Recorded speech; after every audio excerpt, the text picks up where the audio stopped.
Jeff mentioned Dick Ravitch and the commission that the governor set up.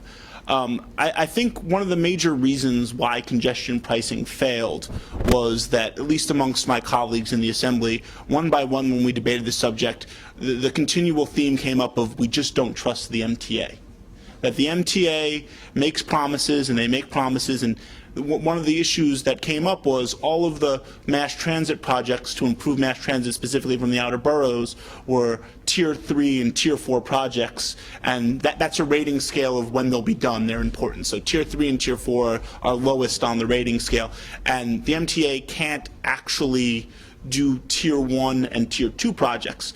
So is the big question, is the MTA fundamentally broken? I mean, one of the major issues that the MTA has seemed to gotten to in recent years is they seem to be getting out of the mass transit business and becoming more in the real estate business, be it 2 Broadway, be it the West Side rail yards. I would be remiss if I didn't mention that our state senator Liz Krueger is here, and she, like myself, has been a major advocate for fundamental authority reform. And I'd like to start the questioning by asking, what can be done? And one of our questioners here asked, has any third party actually looked at the MTA's books?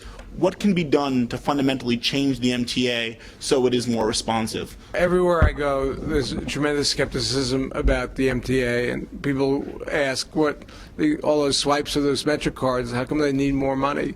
And they've done things that have made the public very leery of them. We sued them in 2003 because they misled the public about their finances and overstated their deficit. And I think the word out there is that their numbers are not wrong, but not convincing. So we've had some discussions with the agency. I think they should do more to make themselves more open and transparent. In the wake of our suing them, they did do a couple of things which I think are meaningful. One thing is that in the old days, before our lawsuit, they would put out a budget on December 1st, and then they would vote it into being on December 3rd.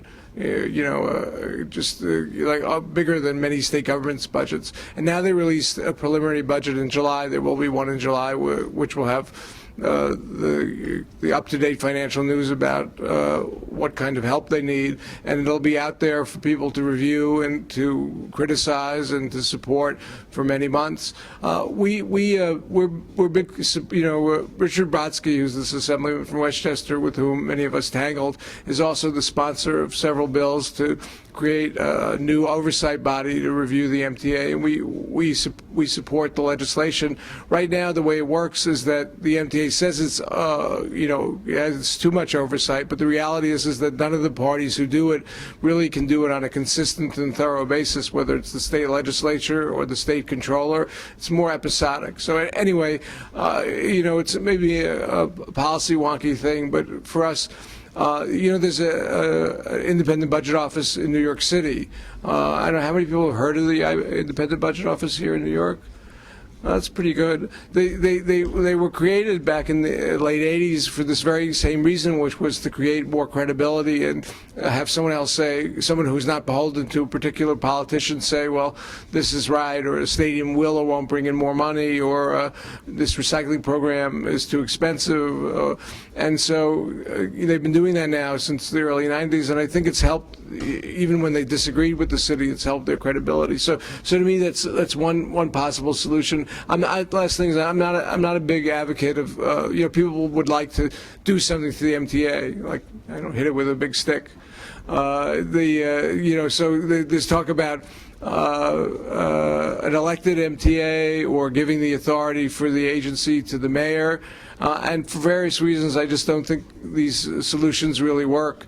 I guess this is a small one, which is I was at the MTA board meeting this week where they were debating their Easy Pass policy, and to me it raised 2 things. One is nobody really defended them because it's a very unrepresentative board. It's 14 men and 3 women, 15 whites and 2 blacks. And it just doesn't look like or feel like, and by income they're all off the charts. and they don't really, they don't feel like real people on the board. And a lot of them are, unfortunately, campaign contributors and politically connected people. And, at a minimum, I would like to see some requirement that the board members be regular users of transit. First of all, on the issue of whether they've gotten into the real estate business, part of the because of their financial difficulties and because of the fact that they do have and have had assets in land historically, in part because of their origins as part of the Tri-Borough Bridge and Tunnel Authority that Moses put together that was folded into the MTA. That was the convention center at Columbus Circle. They were able to sell and make money off of the air rights of the yards over on the west side. So the fact that they've gone into the real estate business, as you put it, is in part to try to help them deal with the financial crisis to use their assets. Now we can discuss whether they should sell it or they should sell something at the particular price or something else. But the fact is, the fact that they're in the real estate business is not necessarily a bad thing in this case. Secondly, I just want to reiterate the point that despite the fact that there's not a lot of credibility for a lot of reasons, some of which are, these little flaps about Easy Pass, and I think it is pretty disgraceful that they didn't immediately give it up, and in fact that they had those perks in the first place. But the fact is, the MTA has done an awful lot right, and people have short memories. And I've said earlier, the tremendous accomplishments and the way they've spent the money previously to get us back to where we should be, more or less. There's still lots more to do. So they have done some pretty good things. They also are afflicted by inflation now, and a lot of the higher costs that they're incurring, not necessarily all of them. There may be some management issues there that I'm not aware of, but the fact is that they are the subject to those kinds of cost increases.